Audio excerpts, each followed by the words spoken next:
सो है गाइस, आज हम C++ में देखने वाले डेटा टाइप्स क्या होते हैं और इनको हम किस तरह से डिफाइन करते हैं और इनका यूज़ क्यों होता है। तो हम इजीली स्टेप बाय स्टेप समझेंगे और आने वाले हर एक डेटा टाइप्स को step by step memory block के ज़रिए समझेंगे। तो सबसे पहले आपको डेटा टाइप को समझने से पहले कॉन्सेप्ट समझना होगा कि डेटा टाइप का कॉन्सेप्ट आता कहाँ से। फॉर एग्जाम्पल, जैसे कि ये एक ए नाम का व्यक्ति है, एक ए नाम का पर्सन है। इस ए नाम के पर्सन ने एक C++ का प्रोग्राम बनाया। अब इस C++ के प्रोग्राम के अंदर अगर इस ए नाम के व्यक्ति को एक वैल्यू इंसर्ट कराना है तो ये डायरेक्टली, फॉर एग्जांपल, अब वो वैल्यू कुछ भी हो सकती है, जैसे कि वो कोई इंटीजर होगा या फिर कोई सा नंबर या फिर कोई सा कैरेक्टर होगा। अगर इसने यहाँ पर एक नंबर जो कि 5 है, अगर ये इंसर्ट कराता है डायरेक्टली, तो ये डायरेक्टली इंसर्ट नहीं करा सकता है। क्यों? क्योंकि इस प्रोग्राम के अंदर उसने एक मेमोरी लोकेशन नहीं बनाई है, मेमोरी को एलोकेट नहीं करा, डायरेक्टली यहाँ पर वैल्यू इंसर्ट नहीं करा सकता। इसको कराने के लिए ये इस ए नाम के पर्सन को अगर इसके अंदर वैल्यू इंसर्ट कराना है तो सबसे पहले C++ प्रोग्राम के अंदर उसको मेमोरी एलोकेट करना होगी। कंप्यूटर के अंदर एक मेमोरी एलोकेट करना होगा कि वो जो वैल्यू आने वाली है वो मेमोरी कितनी लेगी और वो मेमोरी जो है उसके अंदर वैल्यू कितनी इंसर्ट होगी और वो उसका साइज़ क्या होगा। तो सबसे पहले यहाँ पर एक मेमोरी एलोकेट कराना होगा जिसका नाम होगा मेमोरी का ए, मतलब एक बॉक्स बना है। यहाँ पर एक मैंने बॉक्स डिफाइन कर दिया जो कि मेमोरी है, उसके अंदर अब मैं चाहूँ तो वैल्यू इंसर्ट करा सकता हूँ। क्यों? क्योंकि मैंने मेमोरी एलोकेट करा दी है। अब इस बॉक्स के अंदर मैंने एक वैल्यू जो कि 5 है उसको इंसर्ट करा दिया।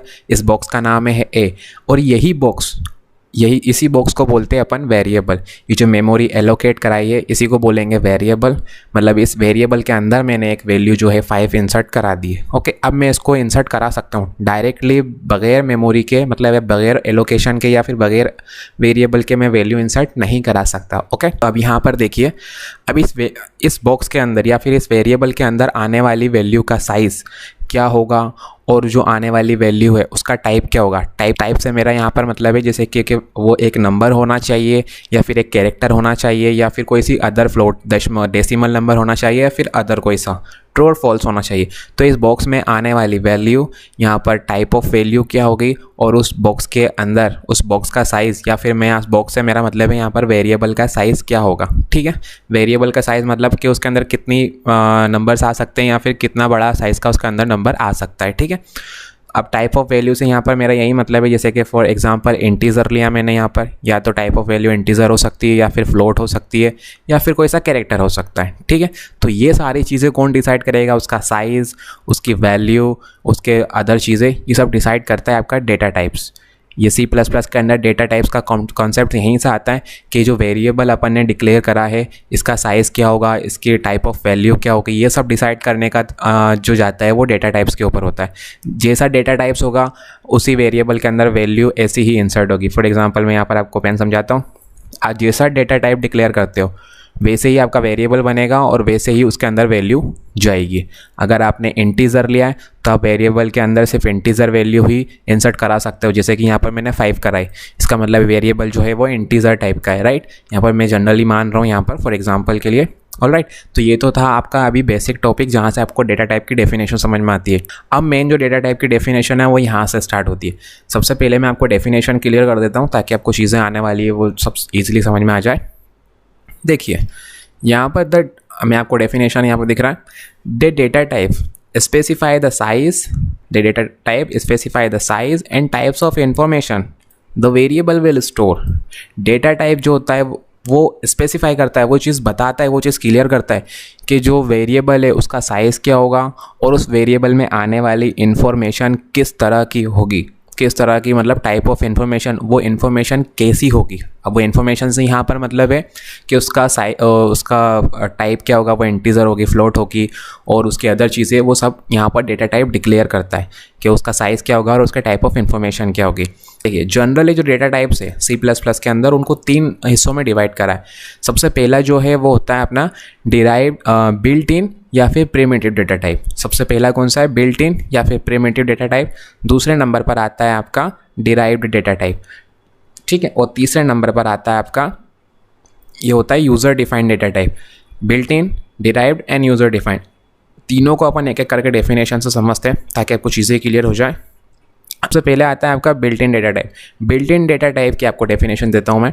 These data types are built in और प्री डिफाइंड ऐसे डेटा टाइप्स जो बिल्ट इन या predefined data types and can be used directly by the user to declare variables. ये जो डेटा टाइप्स होते हैं बिल्ट इन, ये पहले से C++ की लैंग्वेज C++ लैंग्वेज जो है उसके अंदर पहले से डिफ़ाइन होते हैं।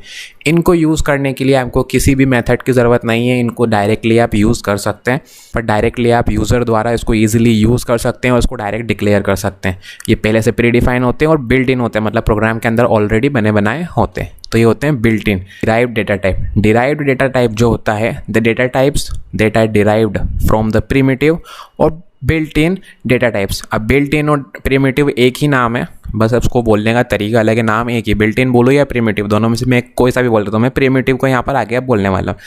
The data types that are derived from primitive, ऐसे डेटा टाइप्स जो प्रिमिटिव से ही डिराइव्ड होते हैं, ठीक है।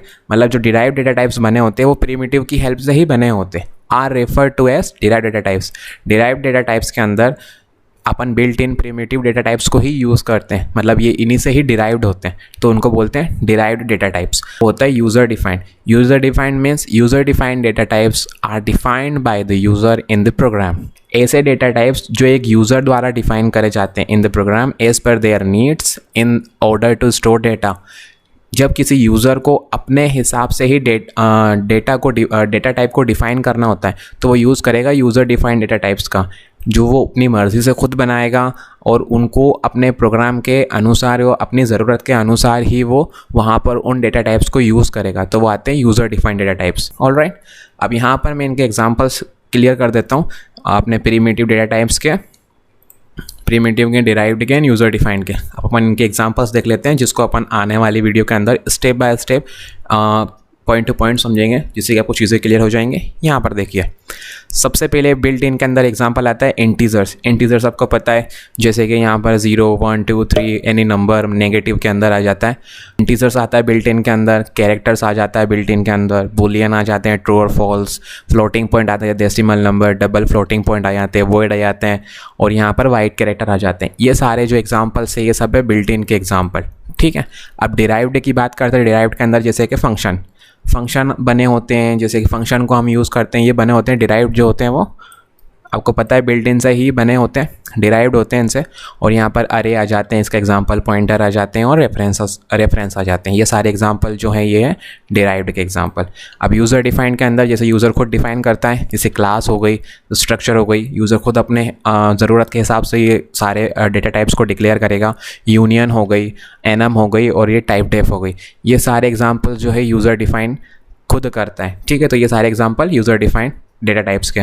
तो हर एक डेटा टाइप को, इंटीजर्स को, कैरेक्टर को, बुलियन को, अब आने वाली नेक्स्ट वीडियो के अंदर मैं अपने इंटीजर को डिफाइन करने वाला हूँ प्रॉपर तरीके से। मेमोरी एलोकेशन कैसे होता है, मेमोरी कितनी है कवर करता है, और ये सारी चीज़ें किस तरह से ईजिली मैं आपको एनिमेशन के ज़रिए बताऊँगा। तो इसकी नेक्स्ट वीडियो के अंदर आप इस सारे डेटा टाइप्स को ईजिली समझ सकते हैं। So thank you so much for watching this video. I hope you understand the video. अगर आपको वीडियो समझ में आई तो लाइक करना, चैनल को सब्सक्राइब करना, and thank you so much. आपको नोट्स जो है वो डिस्क्रिप्शन में मिल जाएंगे, लिंक दे दूंगा मैं, तो आप वहाँ से उसको डाउनलोड कर सकते हैं। और किसी भी तरह का डाउट है अगर आपको, तो आप मेरे से लिंक के अंदर, डिस्क्रिप्शन के अंदर पूछ सकते हैं। Alright, so thank you so much for watching this video. Like, subscribe and share.